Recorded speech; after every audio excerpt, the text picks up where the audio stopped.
What's going on, guys? Xbox Master 99 here at WWE Review Source, and we got a lot of stuff to talk about today. This is the Monday Night Raw review of, I want to say the 23rd. Gonna have to check on that, but either way, it's in the title. So, I'm gonna start off with the Intercontinental Championship match. This is between Bad News Barrett, obviously, he's the Intercontinental Champion, versus Dolph Ziggler, because he picked up the win against him last Friday Night SmackDown.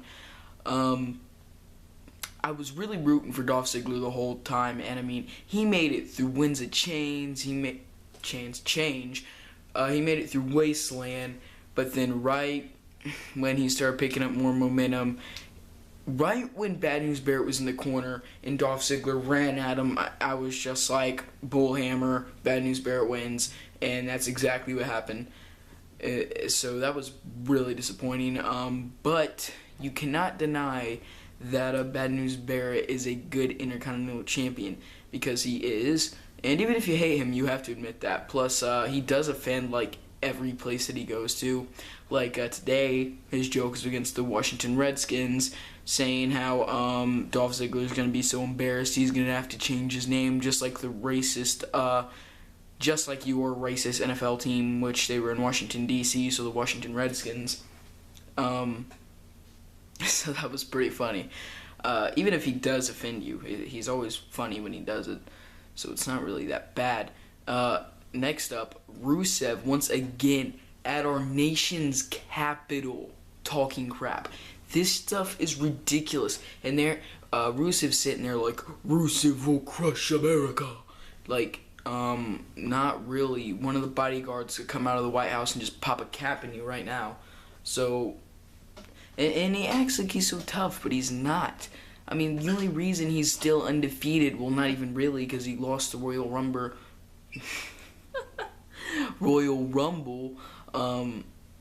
But, like, everyone's like, oh my god, Rusev's so indestructible.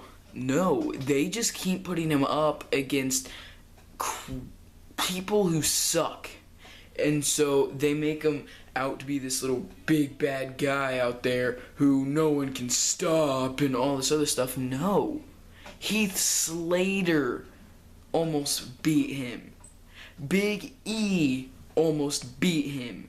Put him up against Roman Reigns, John Cena, Dean Ambrose, any of those guys, they'll flatten Rusev, alright? He is not as tough as everyone makes him out to be.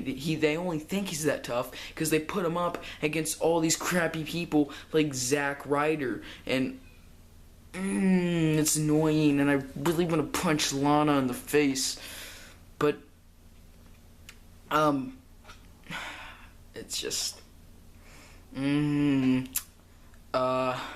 on to...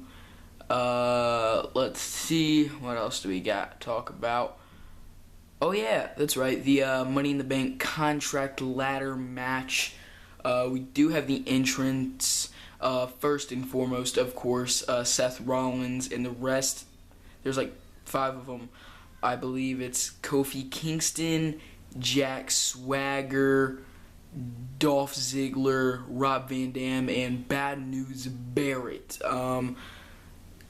I didn't really care for Jack Swagger, Rob Van Dam, or Bad News Barrett. I really cared for Dolph Ziggler and Kofi Kingston. Kofi Kingston because he's known for making moments in ladder matches, and Dolph Ziggler because he needs it. He's been on such a losing streak lately.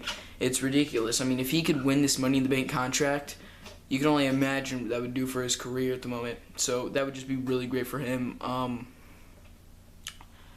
And now the main event. Once again, the 3-on-4 handicap match, and all the people in it were the entrants of the Money in the Bank WWE Championship ladder match, which is Bray Wyatt, Cesaro,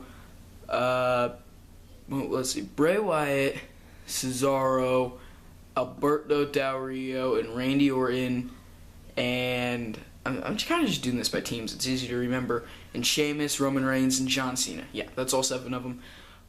Once again, like, John Cena, Roman Reigns, and Sheamus wins. And you know, that's not a surprise. The reason being because John Cena, Roman Reigns are like the biggest two hard asses in WWE. You put them on a team together, I don't care if it's both of them against the entire roster.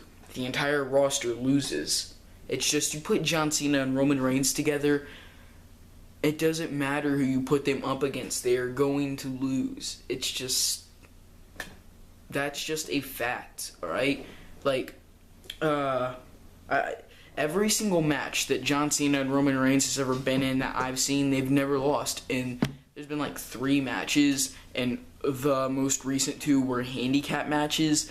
That's saying something. And you know, I knew they were going to win the whole time, so it wasn't really that fun for me. But, well, the funnest part about that was when Cesaro was getting the crap beat out of him. And, you know, Paul Heyman sitting over there like his face was turning bloodshot red. It was a fun time.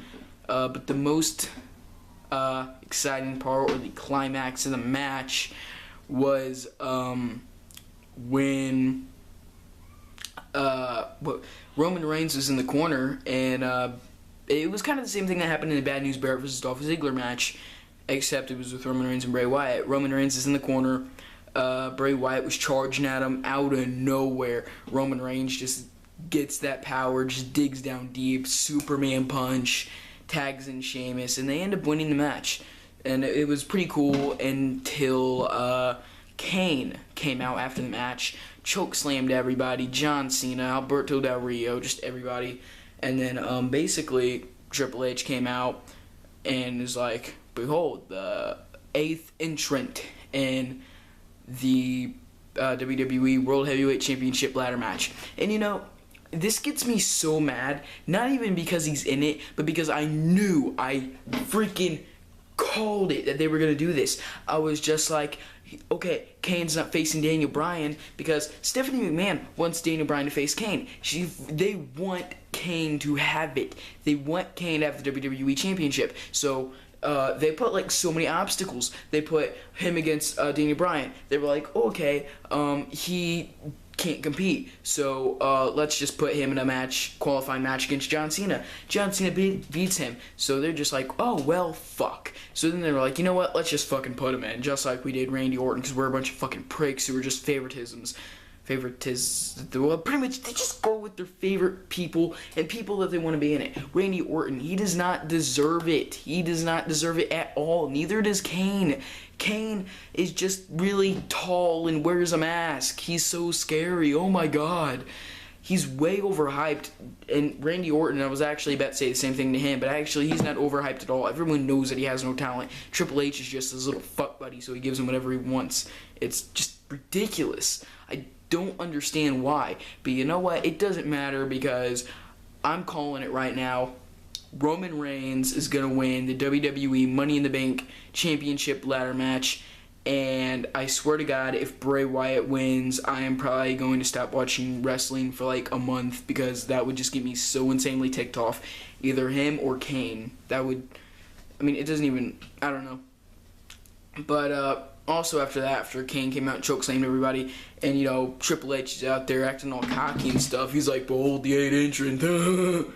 Yeah, and then Roman Reigns freaking spears him and just stares at him, and then basically Triple H goes from to in about 2 seconds.